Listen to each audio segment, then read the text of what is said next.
కొంచెం అటు ఇటు అవుతుంది అంటున్నారు కదా. రైతు బంధు ఏమో గట్లే ఉపాధి పడుతుంది, ఉపాధి పడతలేదు. కానీ పిల్లలకు జాబులు వస్తే బాగున్నానా, మా పిల్లలు చదువుకున్నారు. ఏం జాబులు వేస్తుండు, అదే వేస్తాడు. ఇప్పుడు 2 లక్షల ఉద్యోగాలు ఇస్తా అన్నాడు. ఏ లక్షలు లేవు, ఏం లేవు. మా బుజ్జి టీచర్ చదువుతుంది, పోస్టులు ఏమో ఇప్పుడు చదువుకుంటలేము. ఎక్కువ అంటే పోస్టులు తక్కువ వేసినట.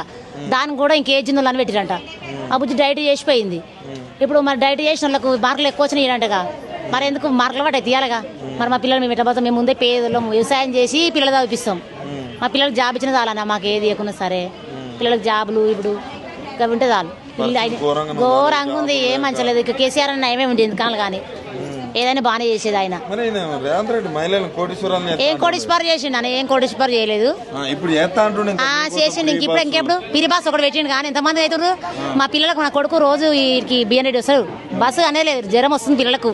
పిరిబాస్ పెట్టమన్న ఎవరు కిరాయి 2 రోజులు ఇచ్చి కట్టుకోలేదా? కట్నే కట్టుకుంటాము. పిరిబాస్ పెట్టి మంచులు ఆడలు తిరుగుతారు. కండక్టర్ తిట్టడే, డ్రైవర్ తిట్టడే, ఆడలను గలీజ్గా మేము కూరగాయలు అమ్ముతానికి వస్తాం రోజు.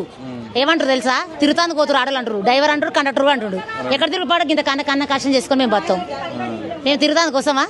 మాకు బాయికాడ పనుట ఉంటుంది. ఎవరంటే ఛాయ్ కోస్తారు అని తిడుతారు. కండక్టర్ టైం కూడా ఆపుతలేరు, మస్తు తిడుతురు. 500 రూపాయలు 500 కోరిచ్చారు. పైసలు పడతారు, పైసలు కూడా పడతలేవు. అన్నితో మాటలే. రైతు బంధు ఒకటి మొన్న పడ్డది అంతే, 3 సార్లకు మొన్న పడ్డది. అప్పుడు రైతు బంధు ఎట్లా? అప్పుడేమో మంచిగా ఎమ్మడెమ్మడి పడేది, 3 పైసలు పడేది, అవి పడేది. ఇప్పుడు ఏవయ్యా పడతలేవు. అంత రైతులకు కష్టం ఉందన్న. ఎంతైనా ఆ పంట పండిస్తే ఏముంది, కోతులు అవి ఇవి బోరకాడ టైంకి ఉంటూనే ఉంటలేదంట. అప్పుడు మంచిగా ఉంది, 24 గంటలు ఉండేది. ఇప్పుడు ఉండలేదు. ఏడిచ్చిండు, ఏనే 24 గంటల కరెంట్ వేయలే. అదొకటి పిరి చేసిండు. కరెంట్ బిల్లు ఒకరికి అయ్యింది, ఒకరు కాలే. కరెంట్ కాలే. మా అమ్మ ముసలే, మా అమ్మకే కాలే. ఇంకా నాకేం వేస్తుంది, నాకు లేకుండా కట్టుకోవడం. మా అమ్మకే 4,000 వస్తున్నాయి, 2,000 వస్తున్నాయి. కొడుకులేరు కొమ్మలు ఇస్తున్నారు. ఎవరు ఇయ్యరు, 2,000 ఇస్తారు. పెంకలిల్లే ఉంది. మరి ఆ ముసలికి కట్టాలిగా. ఈ ముసలాంకి ఇల్లు ఎందుకు అంటారంట. ఓట్లు వస్తున్నాయి అమ్మా, 1-2 నెలల్లో ఓట్లు వస్తాయి మీ ఊర్లలో. కాంగ్రెస్ కి వేసే పరిస్థితి ఉందా? మేమేమన్నా టీఆర్ఎస్ కి వేస్తాం. నిజంగా చెప్తున్నాం కానీ మస్తు ఘోరంగా ఉంది. ఘోరంగానే ఉంది పరిస్థితి. మేము సంవత్సరంన్నర కావట్లేదు, ఇంత వ్యతిరేకత వచ్చింది. వ్యతిరేక అంటే అట్లా ఇబ్బందులు అవుతున్నాయి. మరి ఇబ్బందులు పడడం కలగానా? ఇప్పుడు అన్ని ఇబ్బందులు అవుతున్నాయి. మనిషికి రిస్క్ వచ్చేది. ఏ రిస్క్ రాకుండా 2 రోజులు అన్నమా? ఆయన 10 ఏళ్ళు చేసిండు అన్నారు. ఎవరన్నా అన్ని ఆయన చేసిన రోడ్లే ఉన్నాయి. ఆయన చేసిన ఇల్లు కూడా పంచుతాం కూడా ఇబ్బంది అవుతుందంట. మొన్న మళ్ళీ ఇంకా పెళ్ళి ఇక్కడ ఈ ఇండ్లు కట్టారు కదా, మస్తు లొల్లి. వాళ్ళకేమో ఒకరికేమో ఇల్లుకి వచ్చినాయంట. వేరే వాళ్ళకు కుత్తోళ్ళకి ఇస్తారంట. కరెక్ట్ న్యాయం చేయాలి అంతే. ఇస్తానా కానీ అది వచ్చిన వాళ్ళకి ఇవ్వలేదంట, కుత్తోళ్ళకి ఇస్తారంట. మొన్న మస్తు గొడవ. మాకు ఇల్లు ఉంది, మాకు ఇల్లు ఇవ్వాలని ఎవరన్నారు. కానీ మా పిల్లలకు ఒక జాబ్లు వస్తుంది, అలానా ఒక జాబ్లు వస్తుంది. ఏంటన్నా జాబ్లు ఇస్తారు కూడా వేసినాం. నిజంగా చెప్తున్నాం. పిల్లలు కాలుకుంటే ఎవరికైనా ఎట్లుంటుందన్నా? మేము లక్షలు పెట్టి చదివించినాం, ఆశలనే చదివిస్తుంది. జాబ్ వస్తాను అదే మంచిగా మురుపంతో వేయించినాం. పిల్లలకి ఎటువంటి పిల్లలు జాబ్ అంటే ఇంటి తులం బంగారం ఇంట్లో ఆడపిల్లకి 2,000 అన్నారు కాలుకుంటే. మరి ఏవి ఇస్తురా? చదువుకన్నారు.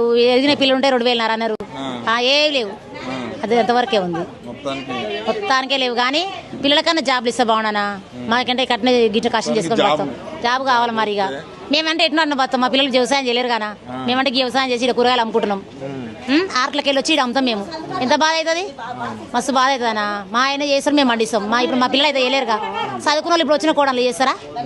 పిల్లలకు జాబ్లు ఉంటే చాలనా? ఏది చేయకుండా కానీ ఏ గవర్నమెంట్ ప్రభుత్వం అయినా కానీ జాబ్లు ఇవ్వాలి పిల్లలకు. చాలా మంది కాలుగురు పిల్లలు, ఆడపిల్ల అయినా ఏది లేదు. కొన్ని వేసిండు మొన్న టీచర్ జాబ్లు. అవి ఏమో ఒకరికి సీనియర్లకు వేసారు. మళ్ళీ ఇంకొక అద్దె పిల్లలు ఎక్కడ పోవాలి? అంతేగానా జర ఎక్కువ వేస్తే ఎవరికి వస్తూనే ఉంటాయి.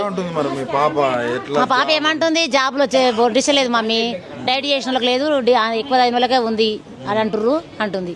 నైట్ తెల్లదాగా నిలవకుండా చదువుకుంటారు మా పిల్లలు. మస్తు కష్టపడుతున్నారు. నేనేమో టెట్ రాశారు, అది కూడా ఎందుకు అతనేమో కస్తికి ఇచ్చారంట. ఆర్డర్ ఇచ్చారంట పేపరు. అప్పుడేం మంచిగా ఉండేదంట ఈజీగా. అదే క్లీన్ వేసి ఇప్పుడు ఆర్డర్ ఇచ్చారంట.